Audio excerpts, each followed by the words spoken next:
And with that, welcome into the OBR Straight Talk. I am your host, Jared Mueller. Thank you for stopping by. Again, as always, you can get a hold of me on Twitter at Jared K. Mueller. That's at JaredKMueller. And first of all, I want to apologize for the lack of content over the last week or so. So one of the podcasts that I recorded with Josh Finney live before Monday Night Football, unfortunately the recording did not record well, and so we were unable to post that. So I apologize for that. I apologize to Josh. So I want to take a couple of seconds just to pump what they are doing. So Josh Finney, Mike Krupka, and John Calamicilio, which I'll pronounce his name wrong all the time now, just because that's just how I do things. Once I have already screwed something up, I just kind of let it go and just kind of stick with kind of screwing it up. But anyways, the guys had been with SB Nation doing some writing and then doing their podcast for a long time now, and have actually kind of branched out on their own. So I want to encourage everyone to subscribe to the Nothing, no G, just nothing, a little apostrophe thing. Nothing But the Dogs podcast. Again, that is with Mike Krupka, Josh Finney, and John Calosimo. Yeah, whatever. Close enough. But just real good guys doing real good things, and a lot more of kind of the stuff that I do, but with some more diversity of thought, with three of them often doing it most of the time, or if not, there's two. So a lot of good stuff, and I can tell you that I've seen the list of guests that they have lined up, and it's a lot of good folks. So again, the Nothing But the Dogs podcast, done by Josh, Mike, and John.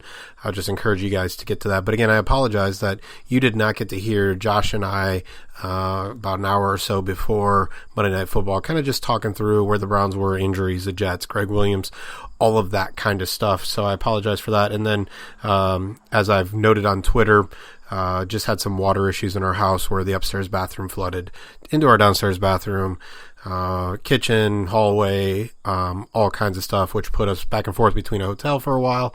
And then just most recently found out that the condenser pump for our air conditioning unit was also, not working, which has caused water damage in a different area of the house. So just been a lot of fun. Don't say that to make any excuses, just the way it is, as well as having a full-time job. You haven't heard from me. Some of you missed that. Some of you don't care. It's all good either way, right? So we are on to Sunday Night Football. So I'm recording this Sunday morning before a work event, and then I'll be back to run the OBR Twitter account tonight for the game. Maybe I'll get a nap in because the old man, I don't know about these late night primetime games, but we'll see if the Browns are ready, and we'll see if Jared is ready. But again, tonight you can follow me at the OBR. Again, the Orange and Brown Report. Been around for a long, long time. One of the most respected names in Browns coverage. So, started as, I believe it was Bernie's Insiders and a whole lot of other things. So, just excited to be a part of the team and to bring this to you here on the Straight Talk podcast. So, talking about tonight and Monday Night Football, we have to start with food because food is important, and I'm thinking about what I'm going to eat. So I want to encourage everybody as your day starts and as you get prepped is think about your intake and when you're going to eat, when you're going to nap, and when you're going to drink. If you have the stamina to do any of it and all of it the whole time, that is great. Good for you. That's not most of us, right? So again, think about, whether that's eating a big breakfast, a little bit lighter of a lunch kind of time. So again, eating some fresher things, fruits, salads, vegetables, whatever, before starting your pregame. We know that the Muni lot opens, I think it's at 6:00 tonight. So not much time to get kind of prepared. Maybe it's a little earlier than that and I got that number wrong, but either way, you're smart. You'll find that answer. But again, it's important to think about how you eat and how you nourish and hydrate yourself. Again, whether you're partying, whether you're just watching the game, whatever it is, make sure you kind of think through that. Because again, Browns fans, we're not used to this. We're used to that random Thursday night game, which is normally pretty terrible anyways, but we didn't really care because it was Friday. So coming up the next day, whatever. But Monday Night Football going into Tuesday was tough for some people. Sunday Night Football going into Monday can be tough because Mondays are already difficult, right? So think about how you are hydrating and nourishing yourself going throughout the day so that you can enjoy the game the best you can. So you can be clear-minded, not too tired, not too groggy. You don't want to be like Thanksgiving at like 4 or 5 o'clock and just want to pass out. So unless you're, getting that nap in. So just think about that with food, nutrition, and obviously hydration is going to be really, really important. It looks like it's going to be a beautiful day, at least down in my area, hopefully where you are listening as well. So here's what we know going into the Rams and Browns game.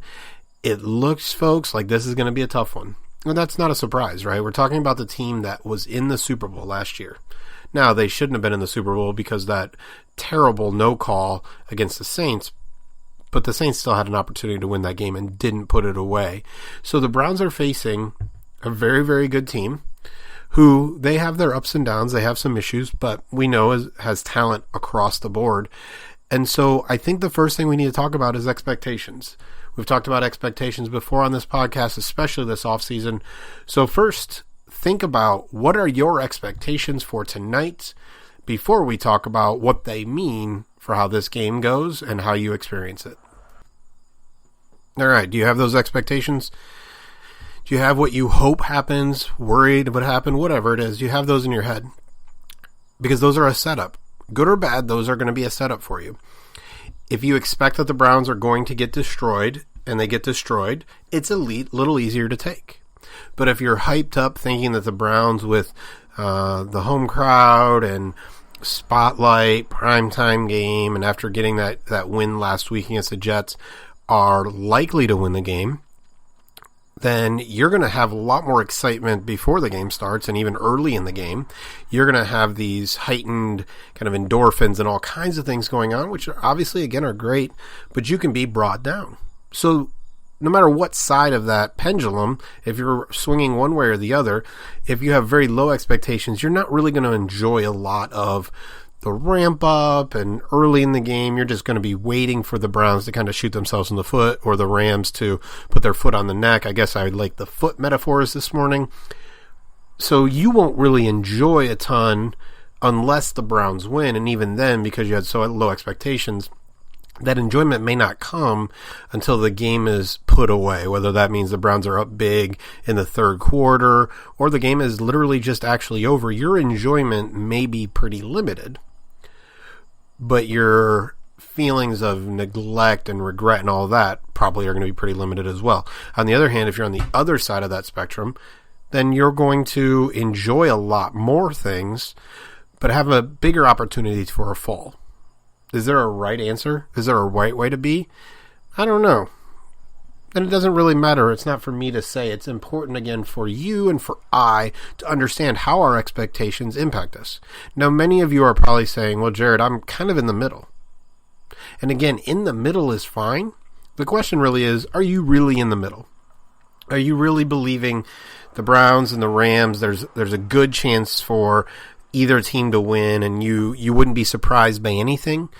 Or are you really both sides of the pendulum where you're either expecting the Browns to get blown out and you're already ready to be upset about it, and at the same time you think they should win and you want them to win and you think that's what should happen, and you then are shooting all over yourselves about what you think should happen. So you're not really in the middle, you're on both ends of the spectrum. So you're maybe not enjoying any of this stuff, any of the ramp up or any of the early scores or whatever, as well as you're also going to be let down when they lose, right? So, or relieved when they win.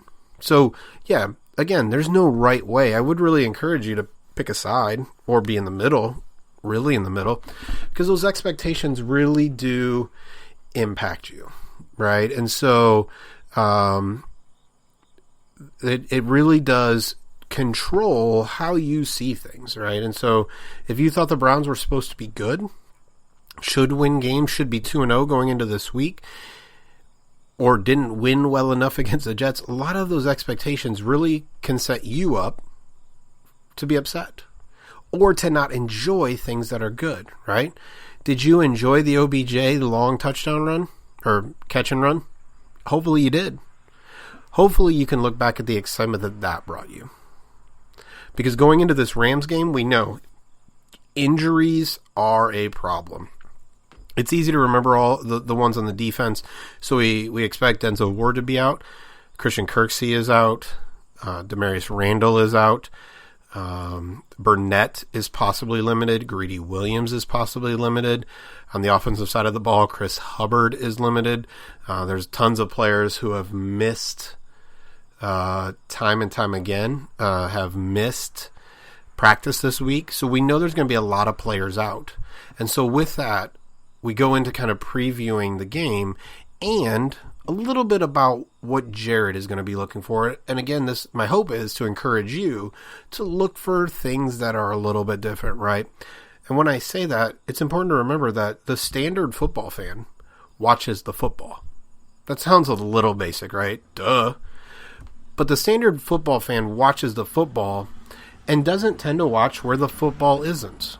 So, for example, the football, Baker Mayfield drops back to pass, and the offensive line gets blown up or something happens and he drifts out to the right and then throws the ball. If you're following Baker the whole time and not watching what's happening on the back end, you may not notice that the far left receiver doesn't come back to the quarterback like he's supposed to. It doesn't come across the field. You may not notice that the close receiver doesn't go deep like he's supposed to, right? So those are the things when I say you watch the football, it's not watching the things that could actually be impacting the play. It's why all 22 film using NFL Game Pass, and if you have access to any things that the coaches will provide us, or not really the coaches, but some of the coaches, then you can get a better feel for what's going on. Well, the same way, I want to encourage you to think a little differently than maybe the standard, normal, everyday Cleveland Browns and NFL fans do as we go into previewing the Rams and the Browns in a good 10 to 15 minute preview so that we can get this up and give you enough time to listen while you're maybe mowing the lawn, prepping food, starting your pregame, getting ready, making plans, going to church, whatever it is that you do on a weird Sunday where we don't have to sit down in front of our TVs until Sunday Night Football. And I believe that is Carrie Underwood who will bring us in and get us excited for Sunday Night Football, Browns and the Rams. Here we go. I don't like my mind right now, stacking up problems that are so unnecessary. Wish that I could slow things down.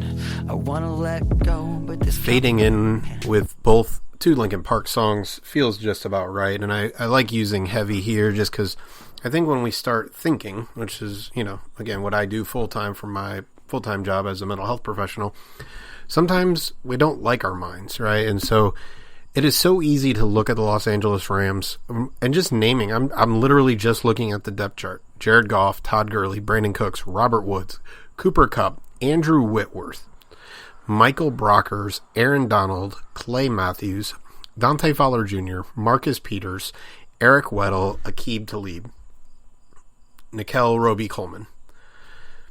Just in that, I've listed a lot of very good and name players. Now, not everyone knows who Michael Brockers is, and not everyone knows who Nickel Roby-Coleman is, and not everyone knows who Andrew Whitworth is, except you should because he was the longtime Bengals left tackle and one of many reasons that team has fallen apart. But the names Goff, Gurley, Cooks, Woods, Kupp, Matthews, Donald, Fowler, Peters, Weddle, Talib, those are some big name players, and in a lot of ways are some big game players.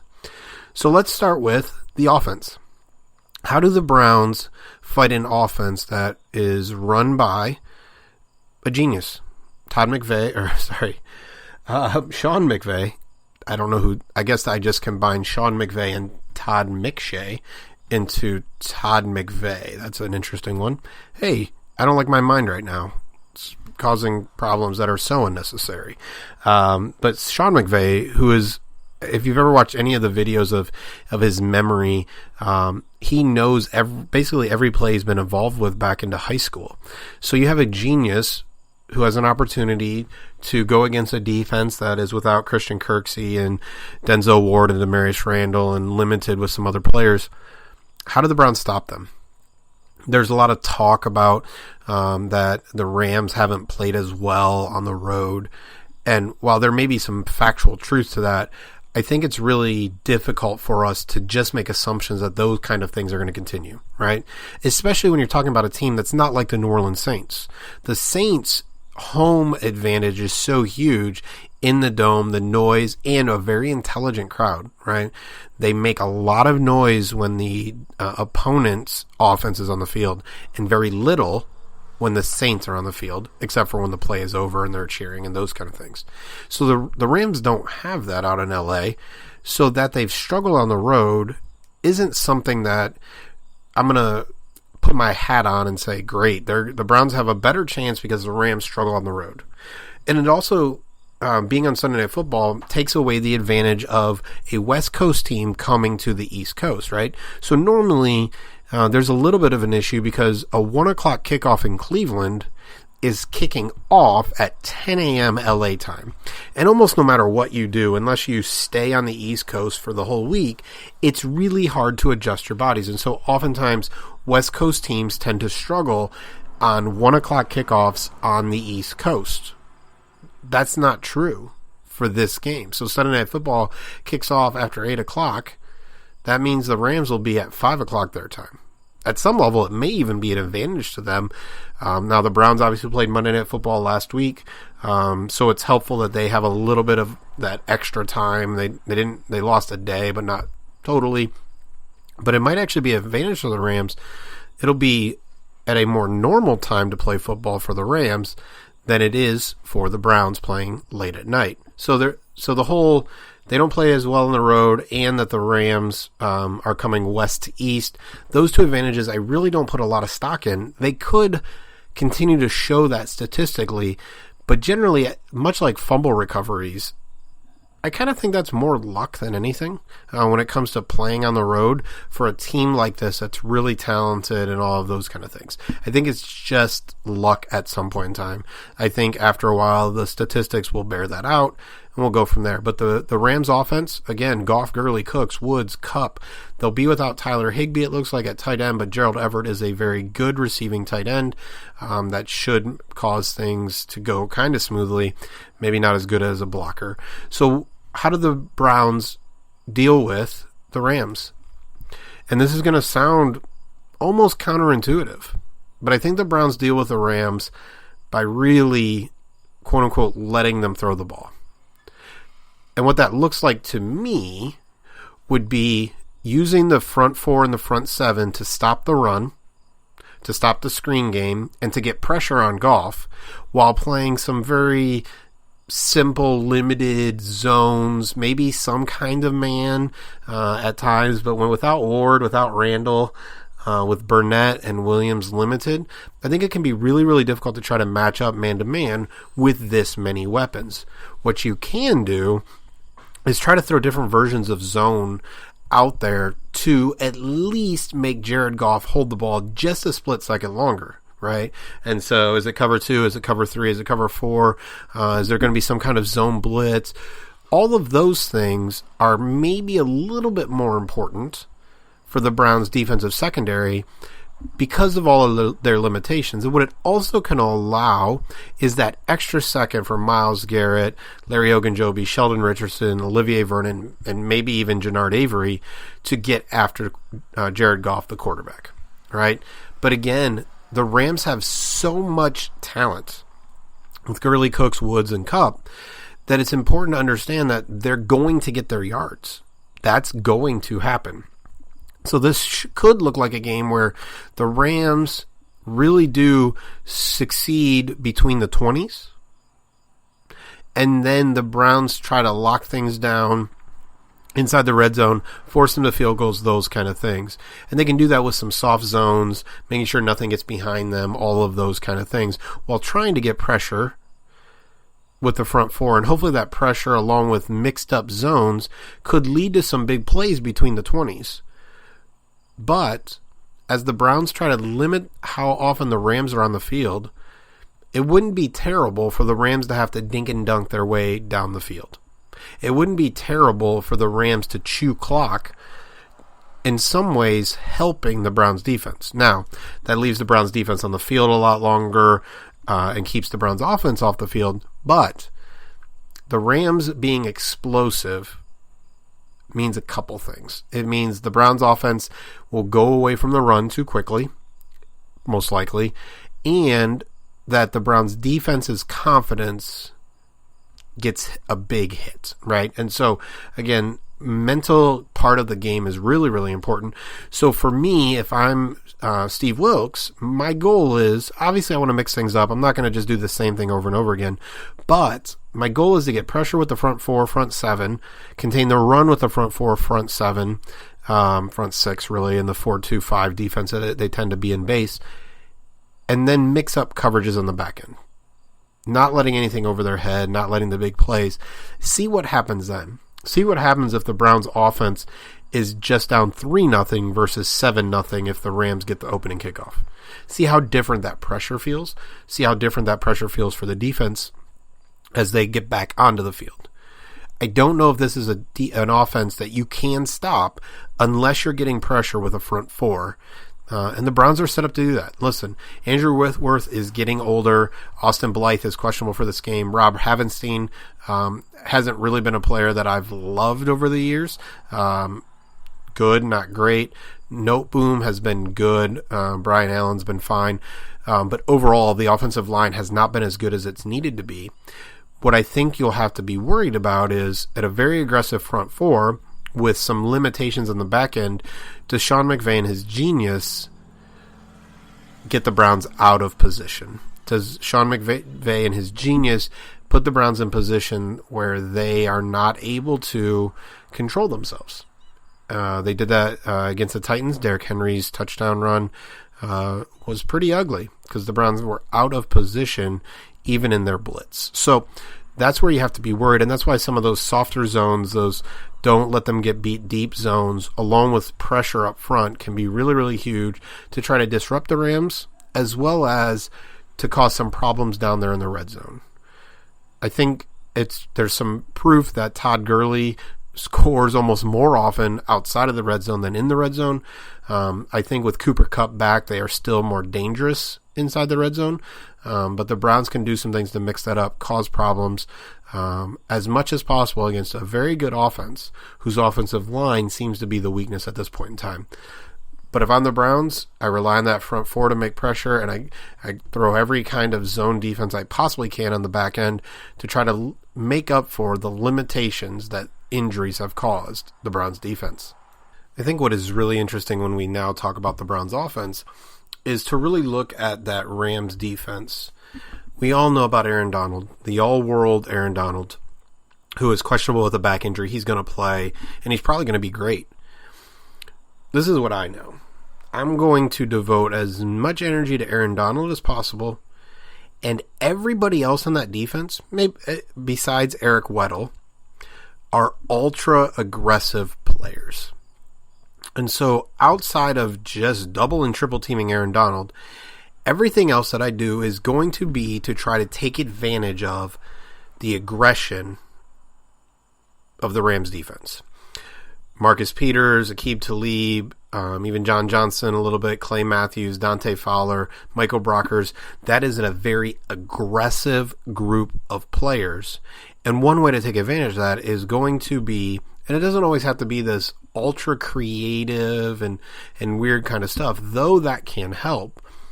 It really comes down to just setting them up, right? So it's about who is in control. Can the Browns take control of the Rams defense by, again, double and triple teaming Aaron Donald? I don't care if that's a back and two linemen. I don't care what that looks like. But running some kind of misdirection where they get the entire defense running one way and the Browns offense ends up going the other, right? So a great example is the little inside handoff to Jarvis Landry that was run twice against the Carolina Panthers. The offense flowed one way with Jarvis Landry coming back the other. Now, the Rams have a ton of speed, and they have decently intelligent players, but again, they're still very, very aggressive. So one of the things that we always talk about with blocking is we often talk about chipping. And again, just the real quick, if you don't know what chipping looks like, really chipping is I'm going to get an extra body on somebody and then go out for my route. The problem with chipping, and there's actually been some research on this, is that oftentimes the chipper chips the player off of the primary blocker. So if I'm blocking Myles Garrett, for example, and I have him, and I'm not saying I control him because it's always going to be really, really quick, but if I know what I'm doing with Myles Garrett, I'm getting a feel for him on that first step or two, and all of a sudden the chipper, tight end, running back, whatever, chips, meaning hits Myles Garrett inside. Well, now Myles is off of my block and now on my inside shoulder and has a direct route inside. Or vice versa if the chipper goes on the inside and pushes somebody outside. So I would say that a chip block can be helpful as long as that chip block, the goal is only to make sure there's not quick pressure, like immediate pressure. So if I know that the quarterback is taking a 3 or a 1-step drop and getting the ball out, a chip block can work really well because all you're trying to do is just make sure that defender doesn't get to the quarterback pretty much immediately. We've seen that with Myles Garrett here, right? So we chip, ball's out, no big deal. Doesn't matter that he knocked Aaron Donald or whoever off of the initial blocker a little bit because they've done enough so that the ball can get out quickly. So that's the kind of thing that I think is dangerous in this Todd Monken, Freddie Kitchens defense is you really cannot chip block Aaron Donald. You really have to almost have waves of blockers ready for him. So if that means J.C. Treader and Joel Bitonio are double team blocking him, but there's also a running back, again, whether it's Dontrell Hilliard, Nick Chubb, whatever, Dearness Johnson Jr., whatever that looks like, having that person kind of as that second wave of help to make things more difficult for Donald. You have to do those kind of things with these long passes. And so the same way that I think the Browns can win the game on offense is to be really taking advantage of the aggressive nature. Now, that goes for everybody but Aaron Donald. With Aaron Donald, it's all about getting him out of the play, period. We've seen what he can do.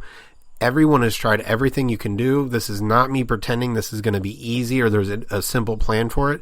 It's really just about figuring out what's the best thing we can do. Because with ultra-aggressive players, listen, this is where the Rams defense plays together, right? They collaborate on their defense. When you have someone like Aaron Donald who can get quick pressure right up the middle, having aggressive corners like Marcus Peters and Aqib Talib, who, whether they're in press, zone, whatever it is, are looking to get the ball, are looking to make quick plays on the ball, it works out perfectly. Aaron Donald gets quick pressure. The quarterback tries to get the ball out of his hands quickly. And then you have these defenders who are trying to make plays quickly, right? So the Browns, whether it's, again, short rolls, full rollouts, misdirections, whatever it is, there's lots of things that is going to be really important for the Browns to try to do on offense to take advantage of some of the aggressive nature that the Rams have. Because, again, they play complementary football just on the defensive side of the ball. And then if you add into that a high-scoring offense, now you have offense who is scoring at a high level, again, 7 points at a time, and then you have a defense who can really just tee off on the quarterback. So they're not as worried about misdirection runs and those kind of things because they know the other team's going to need to score to keep pace with the Rams' offense. That's where the Browns have to play complementary football. Again, do they allow the Rams to dink and dunk their way down the field on defense, but hold them to only 3 points or field goal attempts? Great. Now, the Rams, with Greg the Leg Zuerlein, are most likely to make those field goals almost from whatever length unless that nice, friendly Lake Erie wind is blowing and causes problems. But if the Browns can limit the Rams and maybe force a turnover here and there and those kind of things, but limit the Rams to some dink and dunk kind of drives, limit them to only 3 points most of the time, then the Browns' run game is still a factor. That misdirection, or even that just go right at Aaron Donald, right? So if the Browns want to have Joel and JC double team block Aaron Donald and then have whoever the tight end they want to run as their fullback for that, because they're obviously limited without David Njoku as kind of that fullback. If they want to run 3 guys at Aaron Donald, they can do that and try to pound on a guy whose back is hurting him. Again, we're not trying to injure anybody, but your back is kind of an important part of kind of stability and all that kind of stuff. So do they, they have that opportunity. But if the Rams score quickly or are scoring quickly, then all of a sudden that complementary football goes away. And all of a sudden the Browns are one-dimensional. All of a sudden the defense maybe is getting picked apart. And now we have a lot of problems, Browns fans. So that's when I look at this game. That's going to really decide it. Can the Browns defensive offense, specifically starting with the defense, I think, play complementary football, keep the Rams from significantly explosive plays to allow the Browns offense to stay multiple, to allow the Browns offense to keep the Rams defense on their heels, maybe take advantage of the aggressive Peters and Talib and Johnson and Clay Matthews and Dante Fowler, and can they limit Aaron Donald enough, right? Specifically, can they keep Aaron Donald from Baker Mayfield? That's going to be the key. The other thing, the key for us as analysts and as fans, is to try to look at the process. The Browns could win tonight's game much like they won the Jets game. And it may not be something to celebrate as much. The win is good. A win is always going to be good, right? But if they win like they won against the Jets, it may not be the type to celebrate, right? If Jared Goff gets hurt, if Aaron Donald is out of the game because his back flares up again, or whatever, that win may not feel great or as good as it would if the Browns just dominate the Rams and the Rams are healthy and all that kind of stuff, right? So that's process outcome, right? The Browns could also lose this game, and Browns fans could leave thinking they have a really quality team, right? So if the Browns control the game one way or the other, either the defense looks great and are really able to keep the score low, so the Browns offense is able to run the ball a lot and try to keep the score low, right? Again, complementary football. The Browns could purposely choose to try to only score 17 to 21 points if the defense is holding the Rams to mostly field goals, right? So 17 to 21 points doesn't mean the Browns had a bad offensive game. It could be by choice. Choice to chew the clock, keep the ball out of the Rams' hands, all kinds of things. The Browns could win a game where the defense dominates and the offense controls the ball. They could also lose that game, right? They could purposely be trying to keep the score low, run the ball a lot, play keep away. The Browns defense could play really, really well, and the Browns could just lose by 3 points. And that still be a good process, even though the outcome's not right. They could also have a shootout, right? So the Browns defense and the Rams defense could struggle, and this could be a 45 to 42 game. But you could look at the Browns offense and say, even without David Njoku, even without Chris Hubbard at right tackle, even without Kareem Hunt, whatever else there is out there that is happening, even with Greg Robinson as the left tackle, the Browns offense still could dominate. And they could win that 45 to 42 game, and everybody's going to be excited because there's a lot of points scored and the Browns won. Or they could lose that 45 to 42 game. All right, so again, winning and losing matters, obviously, but especially when the Browns are playing a really, really good team like the Los Angeles Rams, the team that was in the Super Bowl last year. How they win or lose could say a lot about how this season's going to go. So far this year, they lost to the Titans in Week 1 in a much hyped game against a team that we thought after Week 1 was going to be really pretty good, pretty solid. They're 1-2. They beat the New York Jets without basically their first 2 quarterbacks, all kinds of things. Week 3, how the game goes, not the outcome, how the game goes, could decide if the Browns are for real or not. Because as we look at the schedule, we know what it looks like. The next few games are expected to be really, really tough. Those teams are undefeated, right? So the Rams, undefeated. Ravens, undefeated. Niners, undefeated. Seattle, undefeated. Bye week. It's a pretty good thing. Patriots, undefeated, right? So the next 5 games currently are against undefeated teams. 3 of them are away. At Baltimore, at San Francisco, and at New England. That is a lot of tough games. But here's the thing. Let's just say out of those 5 games, the Browns win 1 or 2. So I think they can beat San Francisco.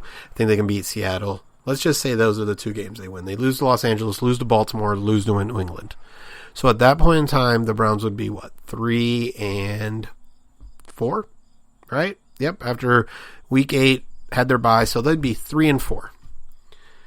3-4 with Denver, Buffalo, Pittsburgh, Miami, Pittsburgh, Cincinnati, Arizona, Baltimore, and Cincinnati.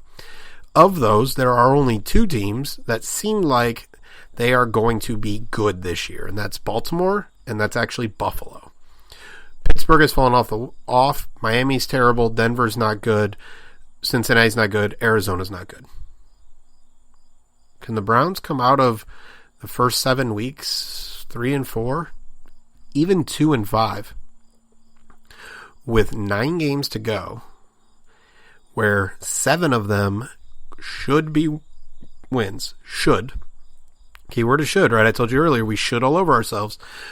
But even if they come out 2-5, they have 9 games left where 7 should be winnable, easily winnable. So even if they win all 7 of those and lose the other 2, we're at 9-7, folks. So again, while it can be frustrating and while we may kind of go into, we might stress out a little bit if the Browns lose this game or lose multiple games in a row here, again, against some really tough teams. If the Browns come out of this 2-5 or 3-4, they're staring 9 or 10 wins in the face. It's going to be all about how they deal with the adversity. Now, if the Browns win most of their or all of their games against bad teams, odds are pretty likely they're going to struggle if they make the playoffs. We get that. It's understandable. But in year 1, with not a lot of depth, making the playoffs is the goal. The Super Bowl is the ultimate goal. But you got to get to the playoffs first, and you got to beat the people that are on your schedule. So the Browns, again, 2-5, 3-4, not time to panic because the schedule sets up pretty well for them going into the end of the season. What do you think, folks? Again, get a hold of me on Twitter at Jared K. Mueller. That's at JaredKMueller.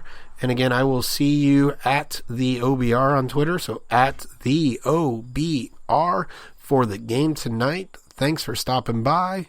And go Browns.